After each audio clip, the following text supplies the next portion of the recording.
Hagg. Thank you very much. And thank you for everybody logging in and taking some time tonight. Tonight, we're going to be discussing BPH.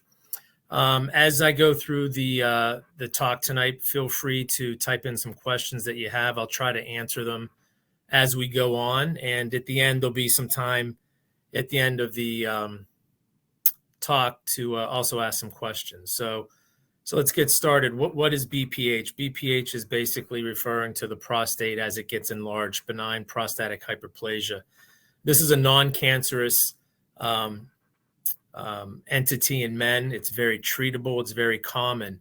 As men get older, it becomes more prevalent.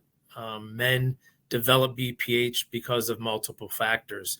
The most important or common one is aging. As we get older as men, our prostates become larger. Secondarily, there's genetic and hormonal influences as well. So how does BPH affect your bladder? So if you look at this diagram on the left, you'll see that the urethra is a channel that runs right through the middle of the prostate gland, and that's used to drain the bladder of urine. So when the bladder gets full and it tells our brain it's time to urinate, the urine has to travel through that channel. Well, as the prostate gets larger, you can see that that channel becomes compressed and it's tighter and smaller. So some of the symptoms that men usually experience when they start developing BPH is recurrent urgency to urinate or difficulty starting the stream, a slower or weak stream, frequent urination, waking up at night to urinate, needing to strain or push to urinate, and sometimes you can even have some leakage or incontinence.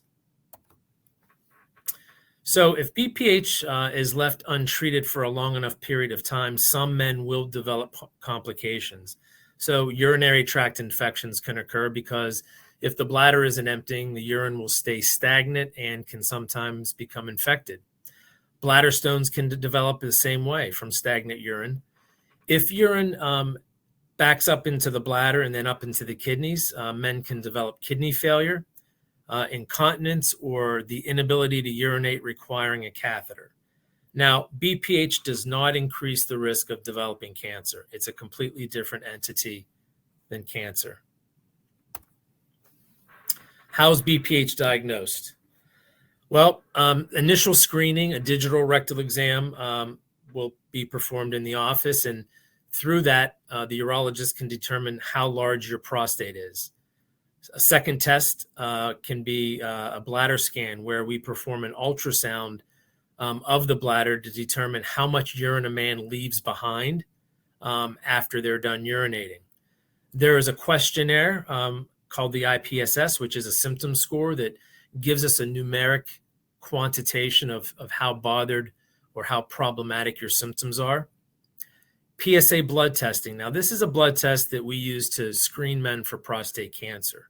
So it's not a test that we use for BPH, but it's a test that we use to differentiate BPH from cancer, because sometimes prostate cancer can give men the same type of symptoms. So as your urologist is evaluating you, he's going to evaluate you for BPH as well as cancer. A urine test, which is a urinalysis to check for blood or infection. So there are other tests that are a little more specific, slightly invasive. One of the non-invasive tests is a pressure flow study, where we basically have a man urinate into a container or into a device that's shown here. It's called a urocuff, but it basically will determine how much urine is expelled and at what velocity, how many cc's per second. That tells us how good the man's stream is. Another type of test called urodynamic testing is a test where we do the way I explain it is an EKG of the bladder. So typically a nurse or a physician's assistant will place a catheter inside your bladder, fill the bladder with urine, and there are EKG patches that are attached to your lower abdomen over the bladder. And that way we can assess how the bladder muscle functions as your bladder is filling. So it gives us a quantified evaluation of how your bladder works, as well as how the bladder expels urine. So I saw a couple of questions on the side about the median lobe, and let me explain that to you. So another test, somewhat advanced, is called cystoscopy. This is where we take a small, thin camera, and as you can see on the right, we insert that camera into the urethra. Typically, we usually inject some lidocaine jelly inside the urethra that numbs the urethra. This is a very minimally invasive, very well-tolerated procedure that we do under just local anesthesia. But it allows the urologist to actually visualize the entire urethra as well as the prostate and the bladder. So some of the things that we're looking for when we do the cystoscopy would be, one, are there any narrowings or scar or strictures of the urethra? Secondarily, we look to see what the prostate looks like in terms of how is it enlarged. Typically, men have two lobes that grow in from the side. A third lobe or middle lobe can sometimes grow up in the middle, and that's called a median lobe. And that has implications when we start discussing minimally invasive surgical options for treating BPH. And then lastly, we'll look inside the bladder to look for any kind of stones, possible tumors, or other abnormalities of the bladder. Another test, transrectal ultrasound, is performed so that the urologist can measure the exact size of the prostate. So this test we perform oftentimes at the same time as cystoscopy. After the cystoscope procedure is performed, we'll have the man roll over on his side, insert a very small probe into the rectum, and then we can measure the prostate three-dimensionally. Typically, a man's prostate is anywhere from 20 to 30 grams in size. In older men, we start seeing that prostate getting larger, 40, 50, 60, 70, sometimes up to 100 grams in size. Prostate needle biopsy, that's only recommended or employed whenever there's an abnormality of the PSA, or if the digital rectal exam determines that there's an abnormal feel or lump in the prostate, that the urologist would want to make sure that there's not a tumor involved in the process. So I saw a question here, why are there so many tests for assessment? Not all of these tests are recommended. The initial testing that's done is just an exam, a bladder scan, and the IPSS score. At that time, your urologist will talk with you about some options. Later in the talk, you'll see where some of the other advanced testing comes into play. So, what's the desired goal of treating BPH? Well, we want to manage our patient's symptoms in the least invasive fashion possible. Now, this can range from anything from simple lifestyle changes, avoiding certain medications, taking a prescribed medications, or at the very end of the spectrum, a minimally invasive procedure. So, some of the lifestyle changes that can help men with their urinary symptoms. Sometimes just relaxing and doing what's called double voiding, where we have a man, when he goes to the bathroom and urinates, he thinks he's finished. Try to urinate a little bit more to empty everything out. The other thing that men can do is start reducing some of the things that create more urine production in our system. Anything with caffeine in it, coffee, tea, sodas. Alcohol will produce more urine. So sometimes reducing these things in your diet can help reducing your urinary frequency. If your main symptom is sometimes just waking up at night, I often recommend men try to reduce any intake of liquid after, say, 7 or 8 o'clock at night so that you're not producing more urine when you go to bed. I would say that tomato-based and chocolate is less of an irritant or lifestyle treatment that we employ for BPH. Other lifestyle changes or medications that you can avoid: antihistamines and allergy medications, decongestants, Valium and pain medications. So Valium pain medications, that can reduce your bladder muscle contractility, so the bladder isn't able to push as much urine out. Antihistamines like Benadryl or Allegra or Zyrtec, what that can do is actually tighten up the prostate and squeeze the urethra. Constipation. if you have a condition such as chronic constipation, that backup and buildup can also slow down urination and cause either a slower stream or increased urinary frequency. So if you do have significant constipation, take a stool softener, take a fiber every day, and that will help the constipation and sometimes often help your urinary symptoms. Now, I'm sure we've all seen TV advertisements, radio advertisements for these over-the-counter medicines such as super beta prostate and men's prostate health or vitamins. Typically, I don't recommend that you take them or say that you shouldn't. If they don't give you side effects and they're not too expensive, certainly you can try them. Some of the over-the-counters do have a very mild active ingredient. Others do not. So I would say just be very careful in the advertisements that you see maybe in the paper, radio, or TV, or just ask your urologist.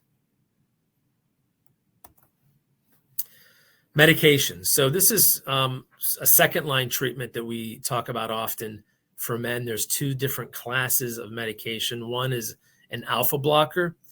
The other is something called a 5-alpha reductase inhibitor. They act very differently. So an alpha blocker, such as Flomax or Rapaflo, Uroxitrol, Hydrancardura, the way these medications work is they actually work on the prostate and the bladder neck, where it relaxes the muscle fibers in the bladder neck and prostate so that it relaxes and opens up the urethra funnel. It doesn't affect the size of the prostate. It simply relaxes the prostate and allows it to open so that the urine flows out much easier. The other type of medication, a 5-alpha reductase inhibitor, Proscar or Avodart, finasteride is the generic name of these medications.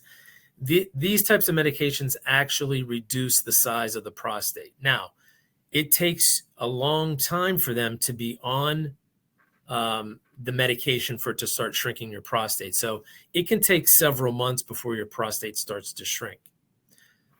The other thing I'd like to talk about is these two types of medications have very different side effects.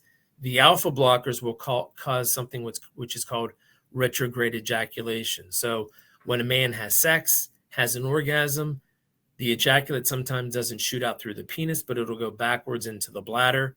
It doesn't hurt you. You just urinate it out when you do urinate after sex. The 5-alpha reductase inhibitors, they can actually inhibit erections. So they can make erections less firm or reduce them altogether. If you stop these medications, those side effects are reversed. So some of the different procedures that are available, if lifestyle changes or medications don't help your symptoms, you're still being bothered, then your urologist will start talking to you about these other tests that we do, such as cystoscopy, transrectal ultrasound, or sometimes urodynamics.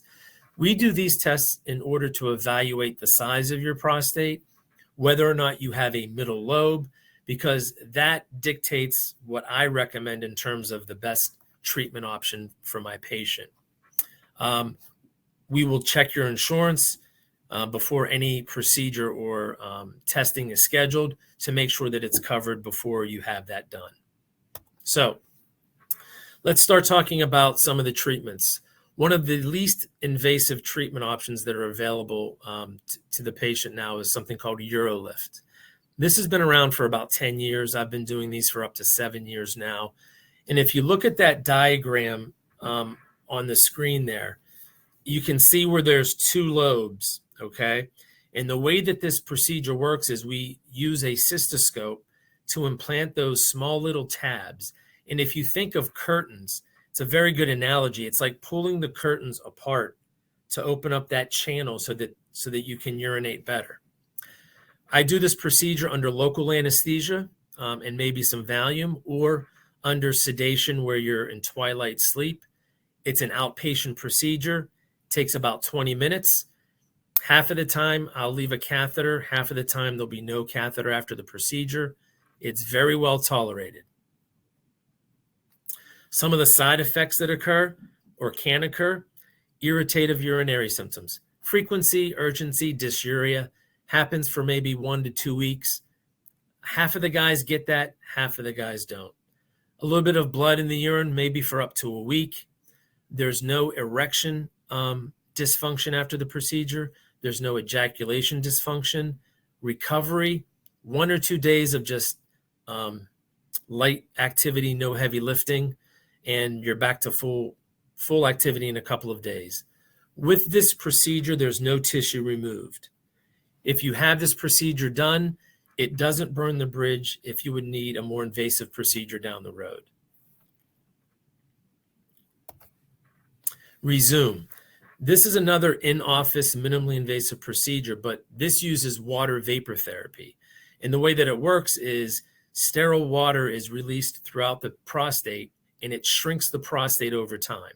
So steam actually contacts the prostate tissue, releases energy, and then over time, the prostate will absorb it and the prostate will shrink in size. Now, each treatment or each sterile vapor procedure or treatment takes 9 seconds, but depending on the size of your prostate, there may be several different treatments that are performed at that one sitting. So after this procedure, sometimes patients will start to develop improvement in their symptoms in 2 weeks. It may take up to 3 months. Now, some of the side effects and risks are irritation, blood, and burning. Some men even will pass debris as the prostate tissue starts to shrink and slough off, and that can cause painful or decreased ejaculate. It can cause inflammation or testicular discomfort. Sometimes it can cause scar tissue or stricture disease within the urethra. Now, there's a low risk of erection dysfunction, low risk of ejaculatory dysfunction. However, with this procedure, most men will need a catheter 3 to 5 days after it's done. TURP. Now, this is considered the gold standard. And this is a procedure where I often recommend if a man has a median lobe or third lobe. I found that you have better symptomatic relief than you do with UroLift or some of the other procedures that we're talking about tonight. It's effective. It's actually, the way that it works is we take a telescope, look inside the urethra, and there's an instrument where we actually resect and remove tissue.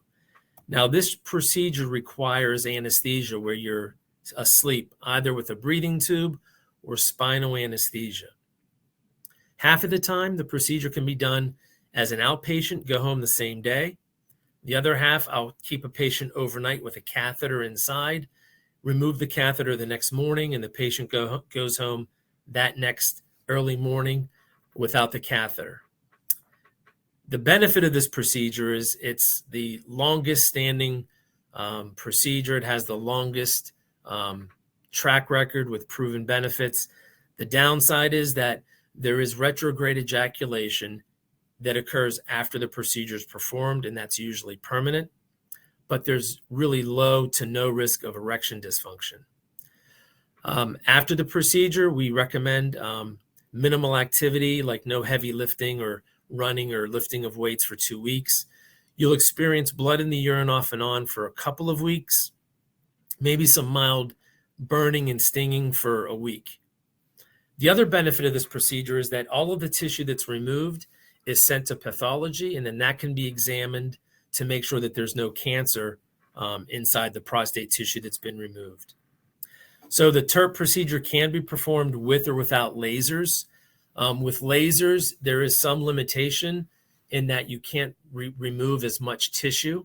I've done green light laser, holmium laser procedures, and I found oftentimes that patients require a TURP at the same sitting or down the road afterwards. Couple questions I'd like to answer. Is there any long-term side effects to using finasteride, and are the rewards worth the risk? So there really are no long-term side effects of using finasteride other than sometimes erectile dysfunction. Sometimes men can experience some breast enlargement or tenderness. There's no increased risk of developing prostate cancer. There's been no proven benefit of preventing prostate cancer either.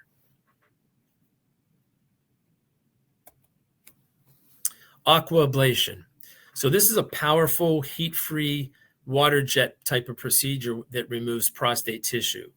Now, this requires a surgeon-assisted robotic technology. It requires general anesthesia, as well as an overnight stay in the hospital. So there's some risks and side effects of aquablation. There's mild burning during urination for a few weeks.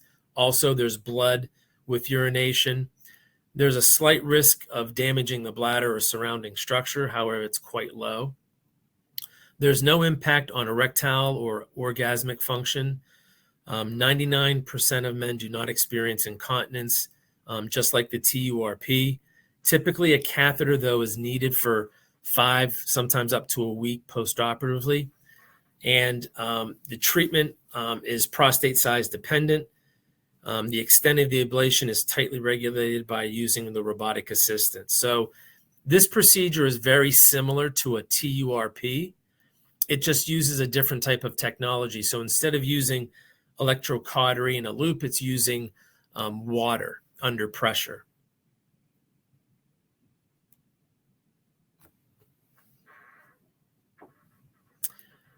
Holmium laser enucleation of the prostate. So this uses a holmium laser where instead of vaporizing or resecting tissue, actually the tissue is separated from the prostate capsule. So this is often used for prostates that are large, such as a prostate that's maybe 80 grams or larger.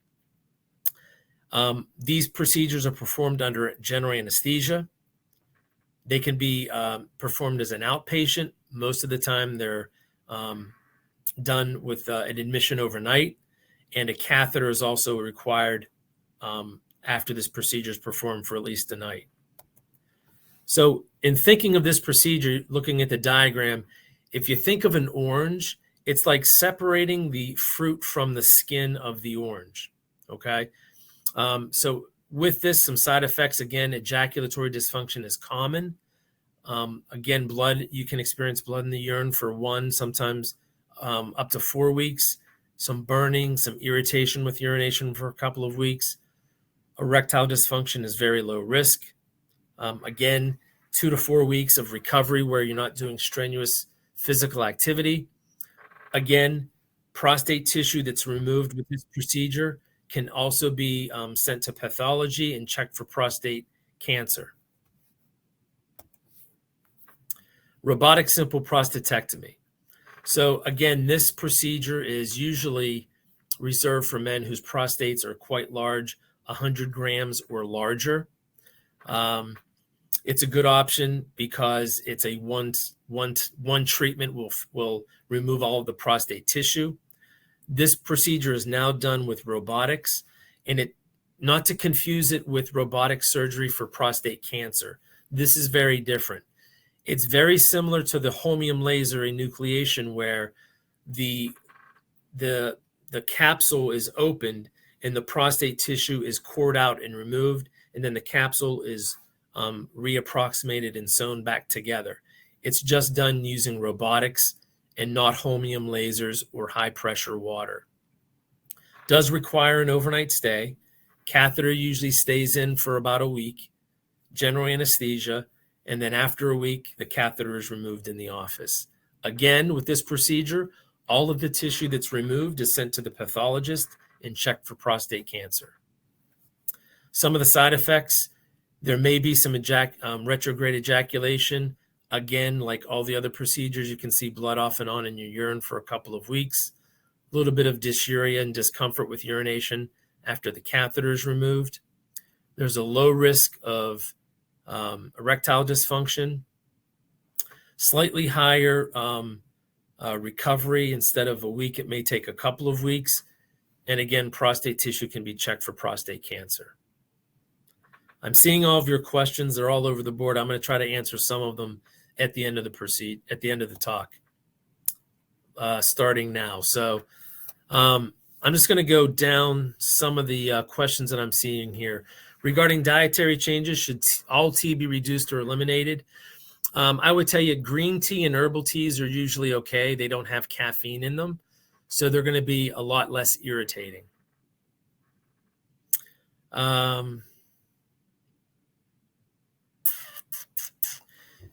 Effects and benefits of finasteride. No, I mean, there are definite benefits of using finasteride. It does shrink your prostate. And again, it's very patient dependent. Not all men have the same size prostate. Not all men have the same constellation of symptoms. So it's never a bad choice to try the medical therapy first to see if it works. And if it works, you stay on it. Now, oftentimes you need to stay on it for life.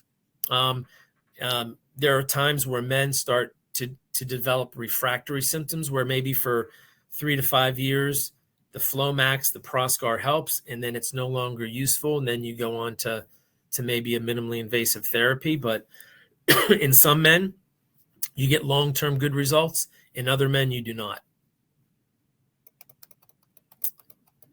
Some of these procedures result in incontinence. There's a risk of incontinence with all of these procedures. However, it's quite low. We're talking 1 or 2% incontinence, as opposed to with the robotic surgery and that's done for prostate cancer, you can have a risk of incontinence up to 10%. It's usually quite low. And there's like an urgency or urgent continence that some men develop in the short term with these procedures, but it's usually very self-limited and goes away over the course of a few weeks.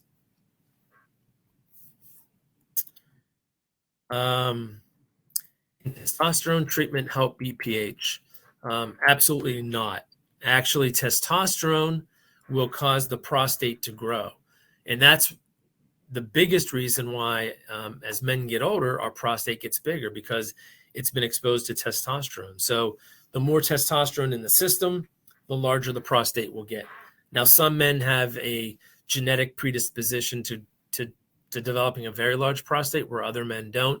But if you're taking testosterone replacement therapy, one of the things I counsel my patients on is that you actually may develop BPH symptoms.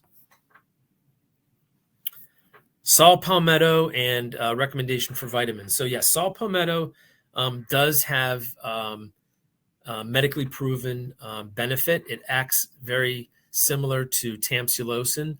It's a much lighter dose, so you might not see as dramatic of an effect. So you may see saw palmetto is one of the active ingredients in some of these over-the-counter medications. So I certainly think it's a doable option. Vitamins, there's really no vitamin that's going to help BPH or prostate health per se. So I leave it up to my patients. So what about the procedure that reduces blood flow to the prostate? It's a good question. There's a procedure called prostate artery embolization, and it's been around for a while. And I've actually have sent a couple of patients to interventional radiology. That's who does the procedure. It's actually done by the radiologists. And what they do is they inject dye into the pelvic artery and veins to see the blood supply of the prostate, and they can take a very small catheter and weave it down into the prostate artery and block the blood flow to the prostate, which will shrink the prostate.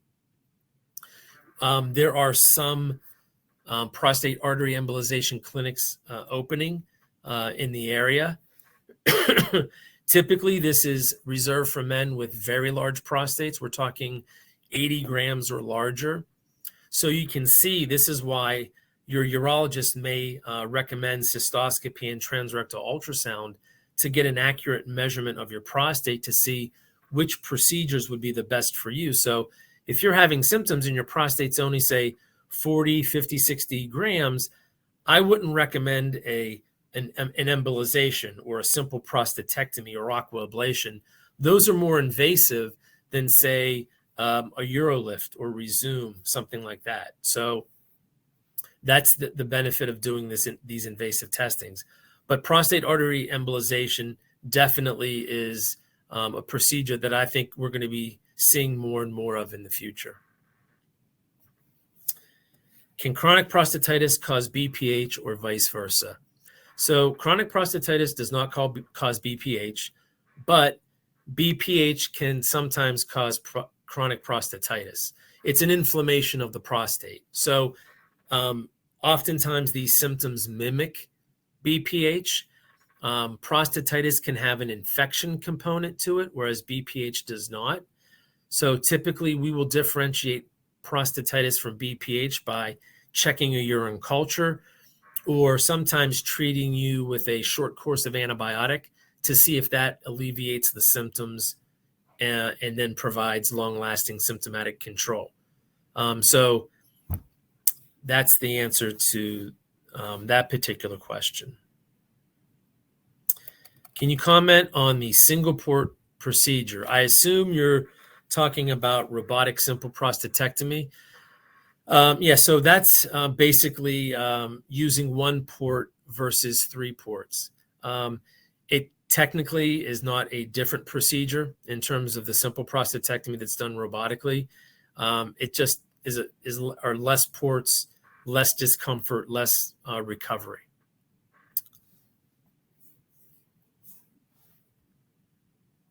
How would a severe urinary tract stricture be handled? So, right. So whenever we perform cystoscopy, if we see a stricture, that's a very narrowed part of the urethra where we wouldn't be able to advance the cystoscope. And that can be handled in a number of ways. It can be handled right there during the cystoscope procedure, where we can place wires and dilators and stretch up the scar tissue. Or if it's quite severe, we could stop the procedure, do it under anesthesia, where we would then use a different type of telescope to open it up with a small knife to open up the scar tissue. And then we typically put a catheter in place for about a week. And then we would teach a man how to perform intermittent catheterization to keep the scar tissue open. I understand there's a relatively new, less invasive procedure, iTind. You guys are definitely up on it. So iTind is something that's very new.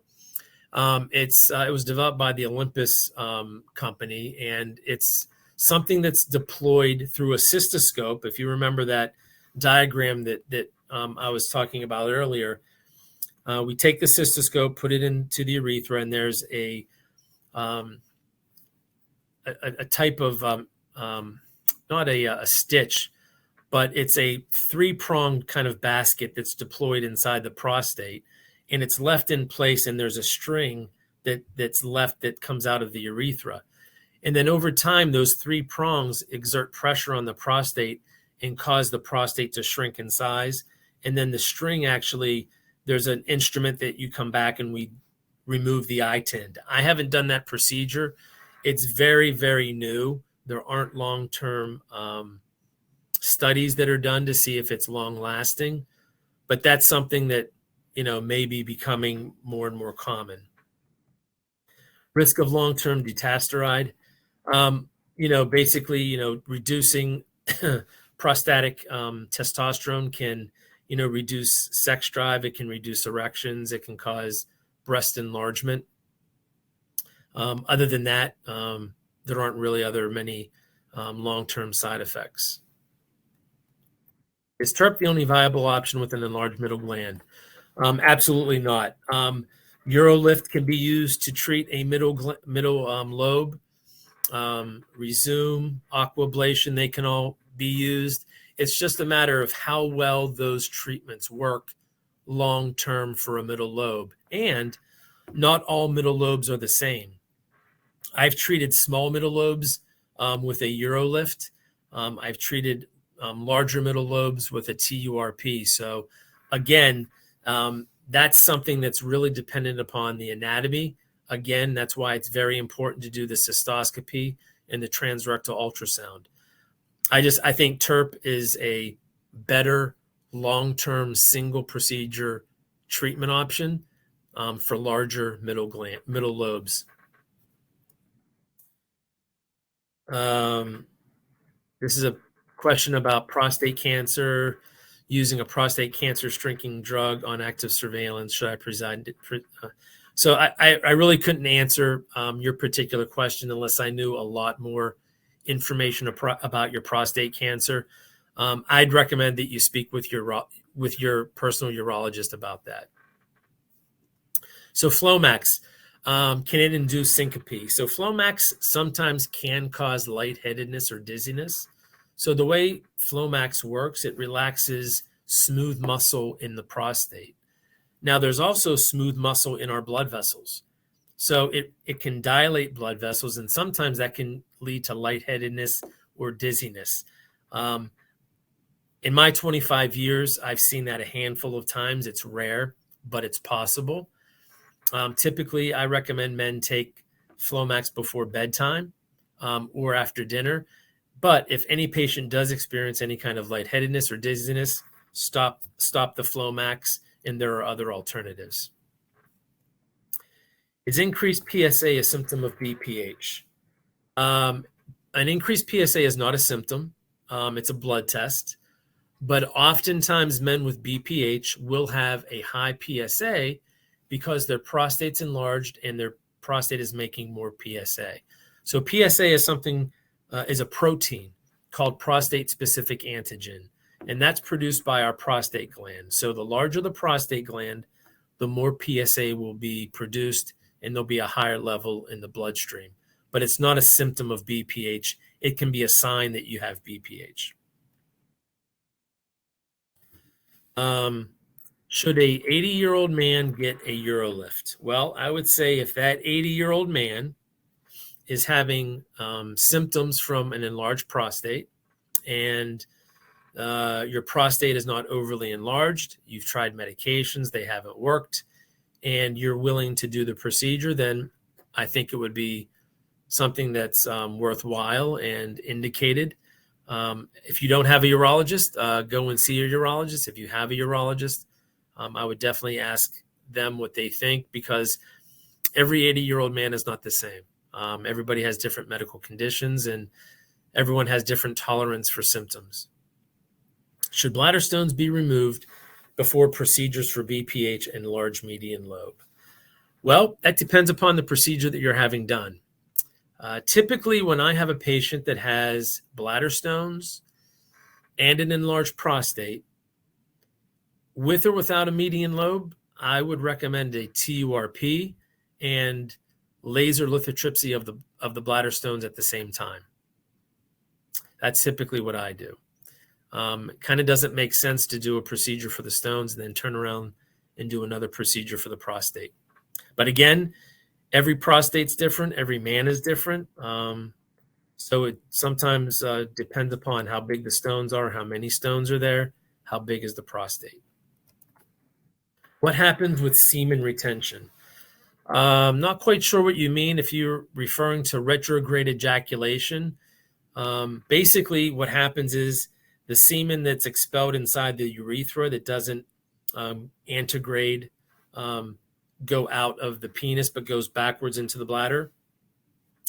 The semen sits in the bladder until you urinate, and it is expelled with the urine. With the TURP procedure, what determines an overnight stay and catheter? Oftentimes, that'll be determined by how the procedure goes, how much bleeding the man experienced during the procedure or right after the procedure, how big the prostate was. Are there other comorbid or medical conditions that I would want to watch that man overnight as opposed to sending him home? So there's a lot of different specific clinical factors that go into whether or not, I would recommend a patient stay overnight or be discharged home after a TURP. Use of Cialis once a day for BPH. Absolutely. So Cialis or tadalafil, which is a medication we use for erectile dysfunction, has been shown to improve urinary symptoms in some men. So this is a medication sometimes that we use in men who have erectile dysfunction as well as BPH symptoms. We'll start you on a 5 milligram daily dose. And if that does help your symptoms, it's absolutely FDA approved and often prescribed for men with both BPH and erectile dysfunction. Is it okay to take both Flomax and finasteride? Absolutely. It's very common. So typically, men who have a larger prostate, finasteride helps, and that is oftentimes combined with Flomax, which relaxes the prostate to open up the urethral channel to urinate. So that's often used in conjunction with one another. My slides be downloaded. Not sure. I'll let the program directors answer that.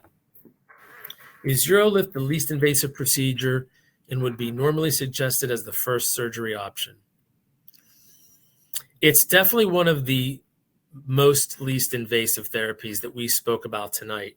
There was a question earlier about iTind. That's a very minimally invasive procedure. I think it's on par with UroLift. Again, my thought process with UroLift is that in a man who doesn't have a large middle lobe, whose prostate is in the 50 to 60 or smaller size range, it's probably one of the least invasive and most tolerated procedures that I do and that we do for BPH. With severe BPH, can there be a feeling of urgency to have a bowel movement without any problems with urination? Absolutely. Oftentimes with BPH, the bladder begins to change. So the bladder is simply a muscle, and that muscle is used to store urine and to expel urine. Now, as the prostate gets larger and it's squeezing the urethra, the muscle has to get bigger and larger to create a more forceful contraction to get rid of the urine. Now, what happens to that bladder as it becomes more muscular and thicker, it starts to become overactive and you start developing urgency and frequency. And sometimes you can get the sensation to have a bowel movement. So that's a very common thing. Please address prostatic artery embolization. I think I did that. Are there any findings on urodynamics that predict failure for minimally invasive procedures? Yes, there can be. So one of the metrics or findings that we're looking for on urodynamics is whether or not the bladder muscle actually contracts.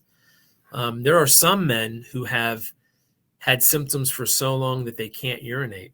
And with that, we're concerned that maybe the bladder muscle is no longer functioning. So we look for something that's called a detrusor contraction.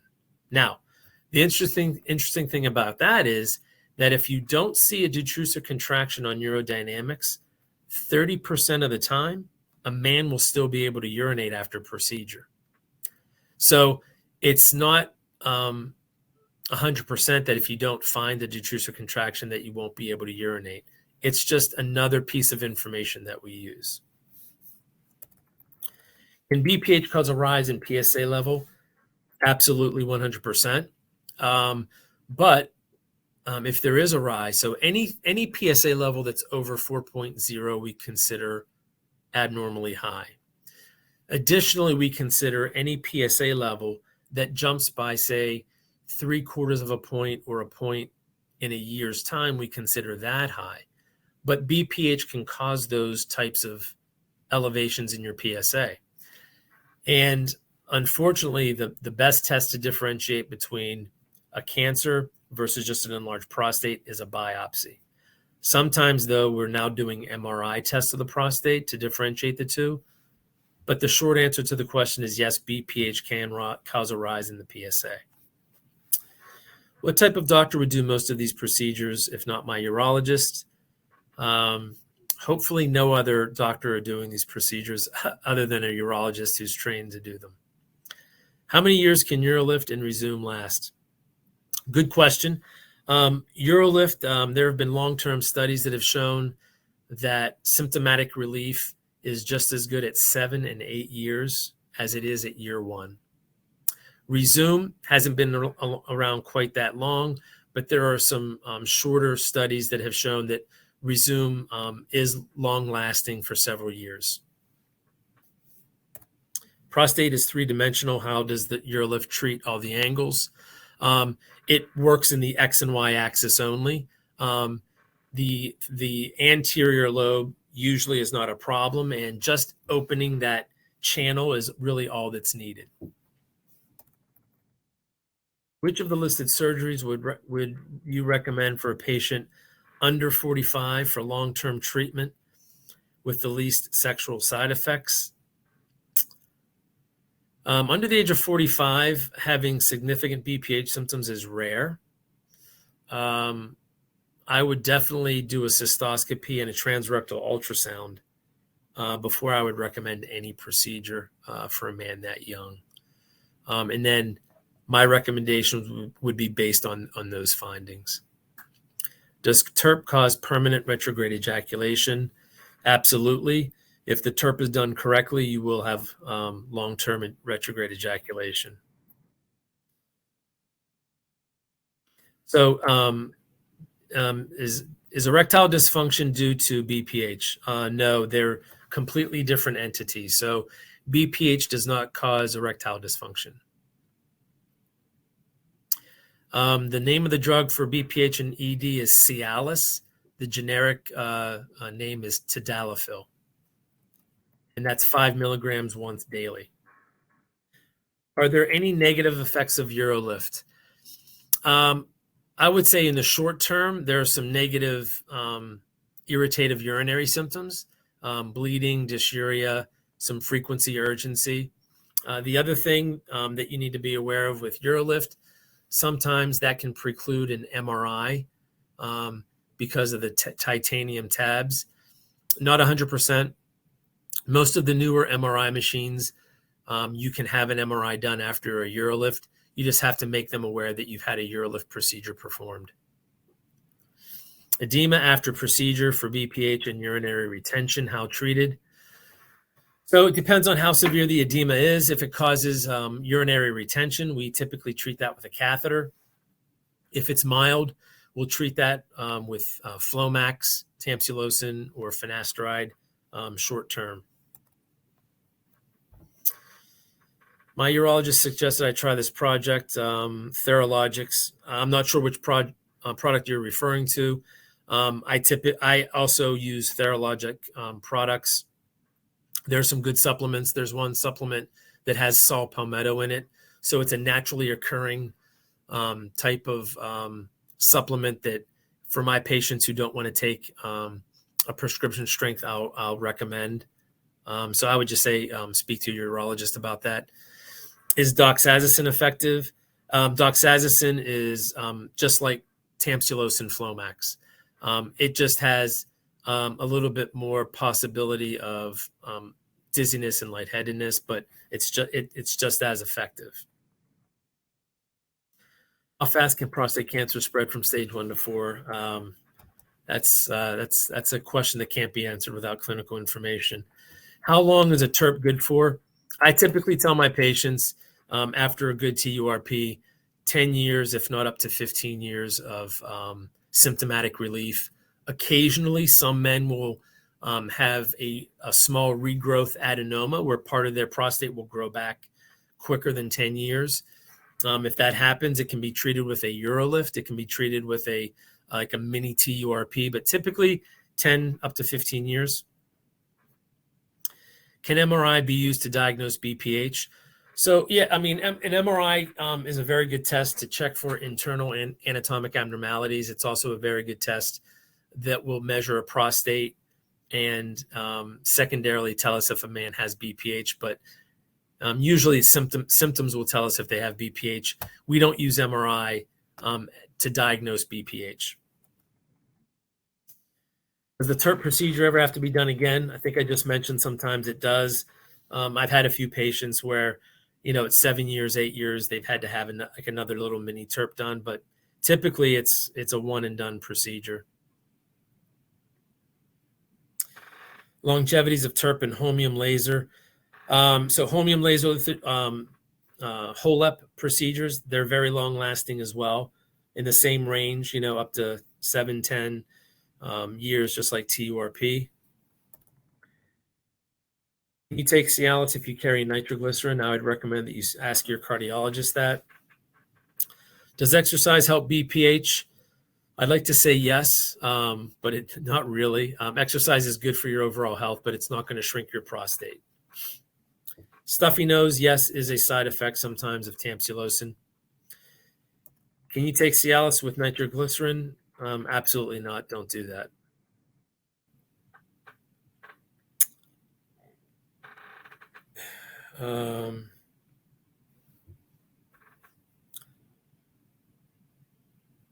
Some prostate cancer questions. I see. I'm not gonna answer. Specific clinical questions I really don't want to answer without clinical information that I would have in front of me. It's the drug used to treat ED. Several different drugs: Viagra, Levitra, Cialis. They all work the same way. They have different doses. Some men respond to one and not the other. Is bike riding bad for BPH? No, not really. It can sometimes cause like numbness of the perineum, but it's not going to have any effect on BPH. Why not just remove the prostate for BPH in an elderly patient? Well, removing the prostate has some significant side effects. So removing it, like in total, as we do for prostate cancer, very high risk of incontinence as well as erectile dysfunction and bleeding issues. And the requirement of general anesthesia, there are risks that sometimes older patients can't tolerate. I'll wait a few more minutes to see if there's any other questions I can answer for you. Hopefully, this was informative. I'm pretty sure that this is going to be posted to the MidLantic Urology website. And I think there'll be some emails that can be sent to you, the presentation, the slides, and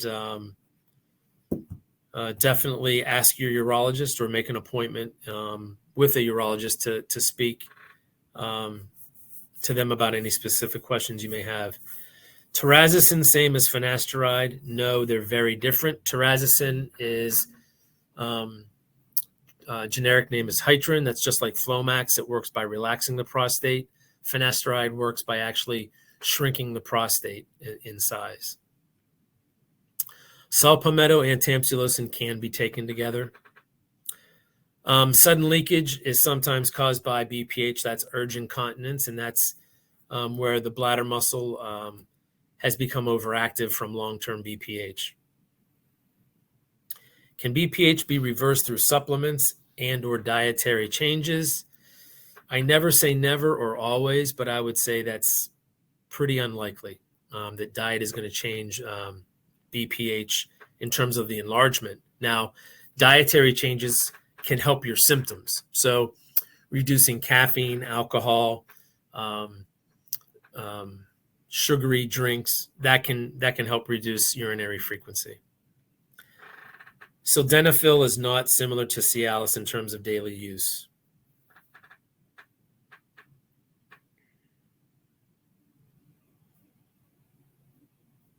So no, Tylenol and Motrin does not exacerbate BPH symptoms. Alfuzosin is very similar to Flomax. They work the same way. They're both alpha blockers. How often does BPH increase in size? So it's actually a good question.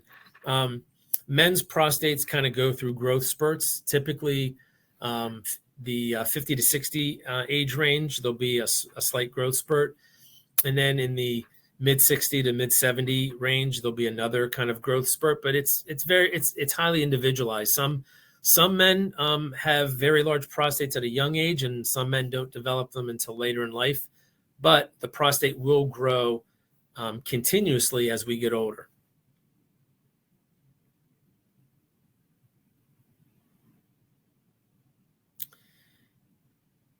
If you need to have a urolift done a second time after 7 years, do you remove the original clips? You can't remove the clips doing a urolift. The only way they can be removed would be if you have a transurethral resection, a TURP. So it's quite rare that a urolift is done twice.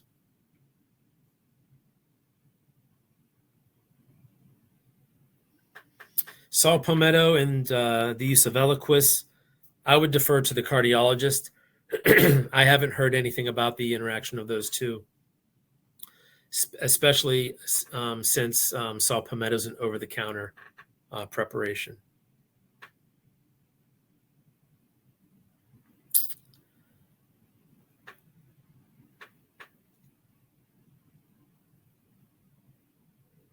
Could you use a stent to keep the urethra open? Actually, there were procedures that came out 10, 15 years ago with something called Urolume, which was a stent that was found to be highly ineffective and very irritating and didn't work. So to date, no, that's not a procedure that we use to keep the urethra open or to treat BPH at this time. All right. Well, anyway, I'd like to thank everyone for coming out this evening. I'm going to sign off for now, and please check in with the MidLantic Urology website. You'll be able to see the presentation. And if any of you would like to make an appointment, please visit the website as well. Give the office a phone call. Take care. Thank you.